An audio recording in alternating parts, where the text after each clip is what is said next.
নমস্কার বন্ধুরা, Bhadreswar study centre চ্যানেলে তোমাদের প্রত্যেকে স্বাগত। Government of West Bengal family level data collection portal open হয়ে গেছে। তোমরা অনেকেই অন্নপূর্ণা ভাণ্ডারের জন্য স্ট্যাটাস চেক করে নিয়েছো, কিন্তু স্ট্যাটাস চেক করার পরে বিভিন্ন জনের বিভিন্ন রকম কিন্তু স্ট্যাটাস দেখাচ্ছে।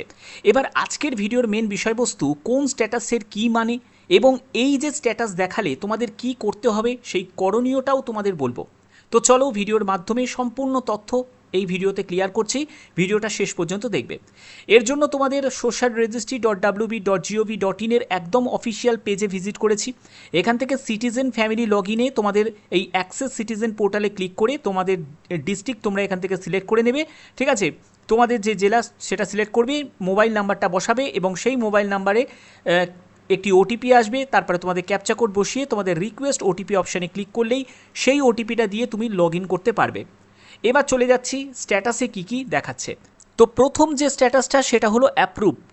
তোমাদের যদি অ্যাপ্রুভড স্ট্যাটাসে যদি শো করে তাহলে কোনো চিন্তার কোনো ব্যাপার নেই, কারণ তোমাদের ফর্ম ফিল আপ একদম ওকে আছে। ফর্মের প্রত্যেকটি যা যা তথ্য দিয়েছো সেগুলো তারা অ্যাপ্রুভ করেছে বলেই, মানে ভেরিফিকেশন করে তারা অ্যাপ্রুভ করেছে বলেই তোমাদের এরকম অ্যাপ্রুভ শো হচ্ছে। যাদের এখনও পর্যন্ত প্রকল্পের টাকা ঢোকেনি তারা কটা দিন ওয়েট করে যাও, আস্তে আস্তে প্রত্যেকেই কিন্তু যাদের যাদের অ্যাপ্রুভ হয়েছে তাদের রিলিজ করা হবে। ওকে, চলো পরবর্তী চলে যাচ্ছি। পরবর্তী যে স্ট্যাটাসটা সেটা হলো তোমাদের ফর ফার্দার ভেরিফিকেশান। দেখো, ফার্দার ভেরিফিকেশান মানে কি? তোমাদের আবার নতুন একটি যাচাইকরণ মানে পুনর্যাচাইকরণ করা হচ্ছে। এটা কিসের জন্য? দেখো, আন্ডার ইনকোয়ারি গভর্নমেন্ট এমপ্লয়ি, অর্থাৎ তারা ভেরিফিকেশন করে দেখেছে যে গভর্নমেন্ট এমপ্লয়ি রয়েছে, তারা আরেকবার পুনরায় ভেরিফিকেশন করে দেখছে এই ব্যাপারে কতটা সত্যতা রয়েছে, ঠিক আছে। তো তার জন্যই, যাতে যোগ্যরা যাতে এখানে বাদ না পড়ে, তার জন্যই কিন্তু আবার কিন্তু তারা ফার্দার ভেরিফিকেশন করে নিচ্ছে। ওকে, এবার এই ভেরিফিকেশনটা করার পরে হতেই পারে তোমাদের ফর্ম অ্যাপ্রুভড হয়ে গেল, ঠিক আছে। তোমরা কতদিন পরে চেক করবে? তোমাদের চেক করতে হবে এখন মোটামুটি 3 দিন 4 দিন 5 দিন, যতদিন মানে যতদিন না অ্যাপ্রুভ হচ্ছে ততদিন একবার করে হলেও স্ট্যাটাসটা চেক করবে। বা তোমাদের হতেই পারে তোমাদের রিজেক্টেড করে দিল, কারণ কন্ডিশন অনুযায়ী বলাই আছে যারা গভর্নমেন্ট এমপ্লয়ি তারা কিন্তু এই প্রকল্পের সুবিধা পাবে না, যারা গভর্নমেন্ট আন্ডারটেকিং সংস্থায় কাজ করছে তারাও কিন্তু এই প্রকল্পের সুবিধা পাবে না, ঠিক আছে।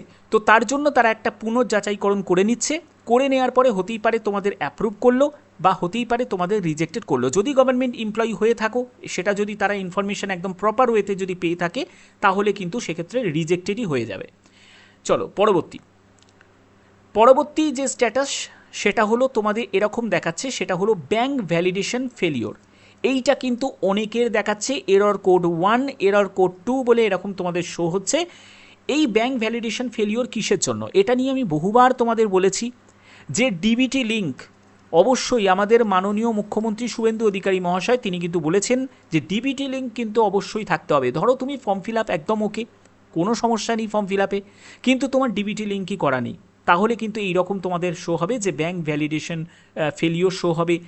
তারপরে হচ্ছে মিসম্যাচ কন্ডিশনের জন্যও কিন্তু হতে পারে, কারণ যে বেনিফিশিয়ারি যার নাম তার ব্যাংকের অ্যাকাউন্টে কিন্তু তার নামই নেই, সেক্ষেত্রে একটা মিসম্যাচ কন্ডিশন। আধার কার্ডে যার নাম ব্যাংকের অ্যাকাউন্টের নামের সাথে সে মিলছে না, তাহলে সেক্ষেত্রেও কিন্তু একটা মিসম্যাচ কন্ডিশন। তো এই জন্যই কিন্তু তোমাদের ব্যাঙ্ক ভ্যালিডেশন ফেলিওর শো করছে। এবার এর জন্য তোমাকে কি করতে হবে? দেখো, আমি তোমাদের বলে রাখি, তোমাদের যাদের যাদের যা ভুলভ্রান্তি হয়েছে, ঠিক আছে, তোমাদের প্রথমত যেটা করতে হবে, তোমাদের বিডিও অফিসে হোক বা পৌরসভায় হোক, ঠিক আছে, তো অনেক রকম হেল্প ক্যাম্পগুলো বসানো হয়েছে, তো সেখানে গিয়েও তোমরা যোগাযোগ করতে পারো এবং তোমাদের এরকম ব্যাঙ্ক ফেলিওর দেখাচ্ছে, তো এটার জন্য কি করতে হবে তারাই কিন্তু তোমাদের বলে দেবে। এর জন্য তোমাদের যেটা দরকার, ডিবিটি লিঙ্ক অবশ্যই কিন্তু করে নিয়ে যেতে হবে এবং তোমার যে ফর্মের যে স্ট্যাটাস সেটা তোমাদের পিডিএফটা নিয়ে যাবে, মানে প্রিন্ট আউটটা নিয়ে যাবে এবং তোমাদের ব্যাংকের পাসবই এগুলো কিন্তু সঙ্গে তোমাদের নিয়ে যেতে হবে, ঠিক আছে। ওখানে যারা ইনকোয়ারি অফিসার রয়েছে তারাই কিন্তু এই ব্যাপারটা কিন্তু করতে পারে যদি তোমার ডিবিটি লিঙ্ক করা থাকে। এছাড়া তোমাদের ব্যাংকেও কিন্তু যোগাযোগ করতে হতে পারে, ঠিক আছে। তো এই হচ্ছে মেন ব্যাপার, ক্লিয়ার। এবার পরবর্তী আমি চলে যাচ্ছি পরবর্তী স্ট্যাটাসের দিকে। পরবর্তী স্ট্যাটাস হচ্ছে, এটা কিন্তু অনেকের শো হচ্ছে, সেটা হলো rejected and may be further verified. এটা মানে হচ্ছে যে তোমাদের ফর্ম কিন্তু রিজেক্ট করা হয়েছে, দেখো রিজেক্ট করা হলে কিন্তু কিছু করা থাকবে না, কারণ কন্ডিশন অনুযায়ী বলা ছিল এজের ব্যাপার। এজের ব্যাপার কি বলা ছিল, 25 থেকে 60 বছরের মধ্যে বয়স হতে হবে। এবার হয়তো যে অ্যাপ্লাই করেছে, যে বেনিফিশিয়ারি, সে 25-এর কম বয়স, 60-এর বেশি বয়স, তাহলে তো সে পাবে না এই প্রকল্পে। সে যদি গভর্নমেন্ট কোনো এমপ্লয়ি হয়ে থাকে বা গভর্নমেন্ট আন্ডারটেকিং সে যদি এমপ্লয়ি হয়ে থাকে, গভর্নমেন্ট আন্ডারটেকিং, তাহলে কিন্তু সে এই প্রকল্পের সুবিধা পাবে না। ঠিক আছে, এছাড়া আইসিডিএস, অঙ্গনারী, তারাও কিন্তু এই প্রকল্পের সুবিধা পাবে না। তুমি যদি একজন ইনকাম ট্যাক্স যদি পেয়ার হয়ে থাকো, তাহলে কিন্তু এই প্রকল্পের সুবিধা পাবে না। এই রকম কিন্তু অনেক রকম কন্ডিশন কিন্তু তোমাদের বেঁধে দেওয়া হয়েছে, সেগুলো যদি হয়ে থাকে তাহলে কিন্তু সেক্ষেত্রে সে কিন্তু এই প্রকল্পের সুবিধা পাবে না। আরেকটি স্ট্যাটাস, সেটা হলো আন্ডার প্রসেস। অনেকের এখনও পর্যন্ত আন্ডার প্রসেস দেখাচ্ছে। আন্ডার প্রসেস দেখালে কিচ্ছু তোমাদের ভাবার কিছু নেই। আন্ডার প্রসেস মানে হচ্ছে এখনও পর্যন্ত তোমাদের ভেরিফিকেশান কমপ্লিট হয়নি, প্রসেসিংয়ের মধ্যে রয়েছে। এবার ভেরিফিকেশান যখন তোমাদের কমপ্লিট হয়ে যাবে, তারপরে হতেই পারে তোমাদের ফর্ম অ্যাপ্রুভড হয়ে গেল। এবার যখন অ্যাপ্রুভড হয়ে যাবে, তাহলে তুমি প্রকল্পের টাকাও পেয়ে যাবে। আর যদি তোমাদের প্রসেস মানে এই ভেরিফিকেশানটা কমপ্লিট হওয়ার পরে যদি দেখে যে তুমি যোগ্য নও, তাহলে তোমাদের ফর্মকে বা তোমাদের আবেদনকে রিজেক্টেড করে দেবে। এবং এই রিজেক্টেড করার পরে তোমাকে যেটা করতে হবে, তোমাকে ক্লেম করতে হবে। তুমি চাইলে ক্লেম করতেই পারো, ঠিক আছে। তারা আরেকবার রিভেরিফিকেশান করে দেখবে, তখন যদি দেখে যে তারাই ঠিক, তাহলে সেক্ষেত্রে তোমার আবার রিজেক্টেডই আসবে। বোঝাতে পারলাম? পরবর্তী স্ট্যাটাসে হচ্ছে এখানে ফর ফার্দার ভেরিফিকেশান। দেখো, ফার্দার ভেরিফিকেশান মানেই হচ্ছে তোমাদের ফর্মকে পুনর্যাচাইকরণ করা হচ্ছে, ঠিক আছে, বা অতিরিক্ত যাচাইকরণ করা হচ্ছে, যাতে তারা আরেকবার ভেরিফিকেশান করে দেখছে যে কোনো যোগ্য বেনিফিশিয়ারি তাদেরকে ভুলবশত কোনো রকম রিজেক্টেড করা হয়নি, তো তার জন্যই কিন্তু তারা আরেকবার ভালো করে অতিরিক্ত ভেরিফিকেশান করে দেখে নিচ্ছে। তো এই প্রসেসটা কমপ্লিট হওয়ার পরে তোমাদের ফর্মকে অ্যাপ্রুভডও করতে পারে। আবার যদি দেখে যে কোনো ভুলভ্রান্তি রয়েছে, মানে তোমার ফর্ম ফিল আপে কোনো ভুলভ্রান্তি হয়েছে বা তোমাদের ফর্মের রিজেক্ট করার পেছনে অনেক কারণ রয়েছে, তাহলে কিন্তু সেক্ষেত্রে রিজেক্ট করে দিতে পারে, ঠিক আছে। এখানে দুরকমই কিন্তু হতে পারে। তোমাদের করণীয় কি, তোমাদের এখানে কিছুই করার নেই। তোমাদের যেটা করতে হবে, তোমাদের প্রতিদিন একবার করে স্ট্যাটাসটা চেক করতে হবে, কারণ তাদের কিন্তু প্রসেসটা চলছে, তারা কিন্তু এই কাজটা কন্টিনিউ করছে। তোমরা তোমাদের মতো করে একবার স্ট্যাটাসটা চেক করে নেবে এবং স্ট্যাটাস চেক করে দেখবে যে নেক্সট আপডেটটা কী আসছে, ঠিক আছে। হতেই পারে তোমাদের অ্যাপ্রুভডও হয়ে যেতে পারে। ওকে, তো পরবর্তী যে স্ট্যাটাস সেটা হলো এরকম অনেকের শো হচ্ছে, সেটা হলো for further verification. For further verification মানে তোমাদের অতিরিক্ত যাচাইকরণ বা পুনর্যাচাইকরণ করা হচ্ছে। এবং এটা দেখো আন্ডার ইনকোয়ারি, আন্ডার ইনকোয়ারির মধ্যে ফেলা হচ্ছে এএসডিডি। এএসডিডি মানে হচ্ছে অ্যাবসেন্ট, শিফটেড, ডিলিটেড, ডুপ্লিকেট, ঠিক আছে।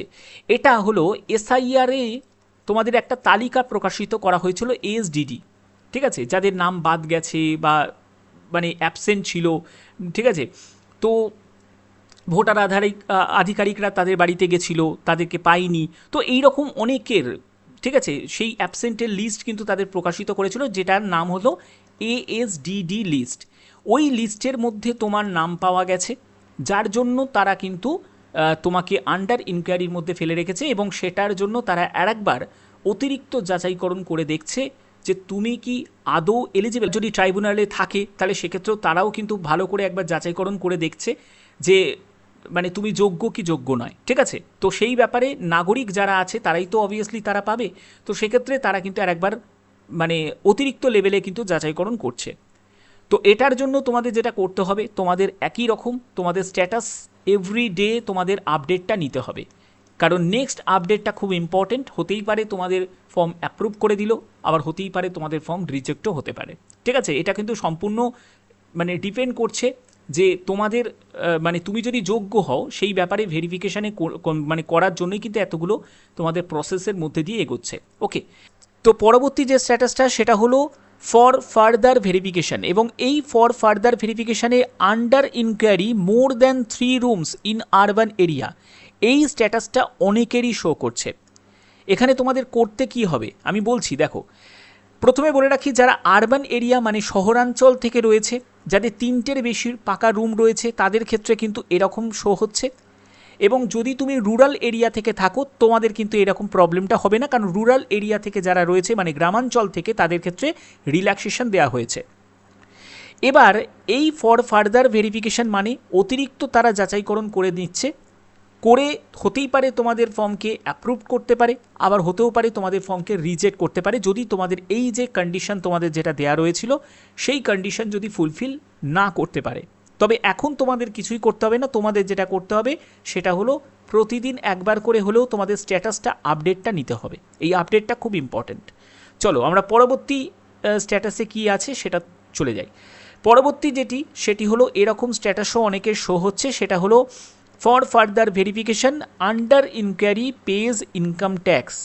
দেখো কন্ডিশন যেটা ছিল যে গভর্নমেন্ট এমপ্লয়ি হলে চলবে না, 25 থেকে 60 বছরের মধ্যেই বয়স হতে হবে এবং ইনকাম ট্যাক্স পে করলে চলবে না। যারা ইনকাম ট্যাক্স দেয় যাদের 12 লক্ষ টাকার ওপরে ইনকাম বছরে তারাই তো ইনকাম ট্যাক্স দেয়, তো সেই কন্ডিশন অনুযায়ী তারা প্রকল্পের সুবিধা পেতে পারে না, এর জন্যই তোমাদের এরকম একটি শো করছে। কিন্তু এখন করণীয় কি?